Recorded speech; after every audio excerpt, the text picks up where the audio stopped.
COVID-19 pandemic has taken its toll all over the world. It affected our lives greatly and we are now challenged to embrace the new normal. The Department of Education, in order to address these drastic changes, came up with the alternative delivery mode. It aims to provide continuous learning and practical options to the existing formal instruction through flexible delivery program. On the 20th of July, the MRHS faculty held the parents and students orientation of alternative delivery mode, piloting through Google Meet.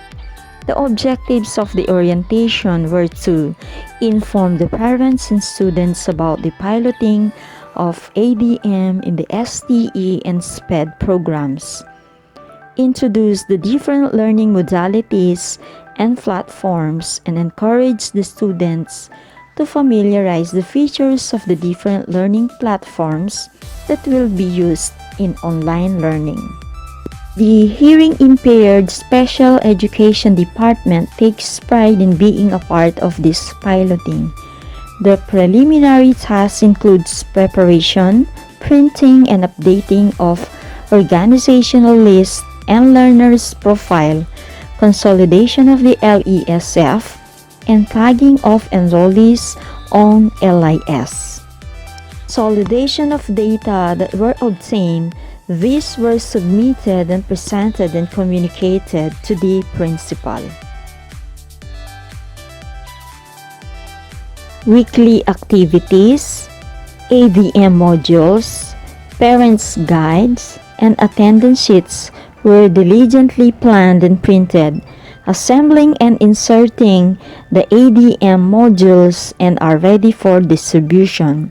Instruction of parents made through messenger and text messaging for the pickup day of the ADM modules. The constant communication and support of the parents and guardians made the exchange of instruction, pick up of module from school and receiving of the modules by the students at home effortlessly easy.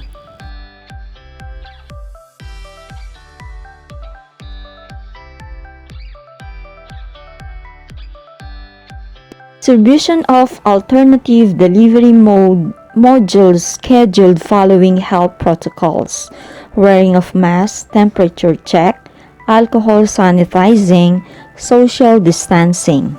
Parents sign the attendance or the logbook as they receive the alternative delivery modules. The distribution takes place for about 3 minutes per parent. Since special education hearing impaired learners are only few, all parents were able to pick up the alternative delivery modules of their children.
The teachers also prepared individualized educational plans or the IEPs and daily lesson plan and made PowerPoint and video presentations of their topics, all of which were properly documented.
During the course of the ADM piloting, issues were encountered such as poor internet connection, inability to see clear hand signs or signals due to poor connections or insufficient load data allowance, lack of available gadgets, conflict with other activities such as household chores, distraction from social media. Some parents are unable to sign or communicate to their children.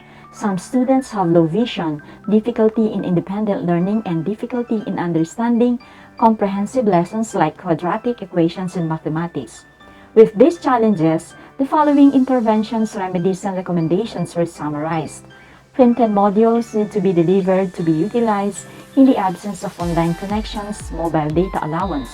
Parents even agreed to receive copies of activities on messenger modules, and activities must be printed clearly and bigger. Bolder font must be considered to accommodate the needs of the students who also suffers from low vision, to avoid conflict with household chores and distractions from social media.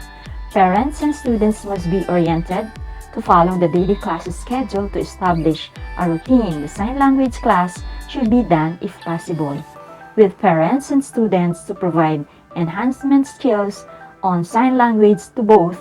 Phone calls, if internet connection is not available, it can be utilized so teachers can explain to the parents, guardians, the lessons with the module on hand.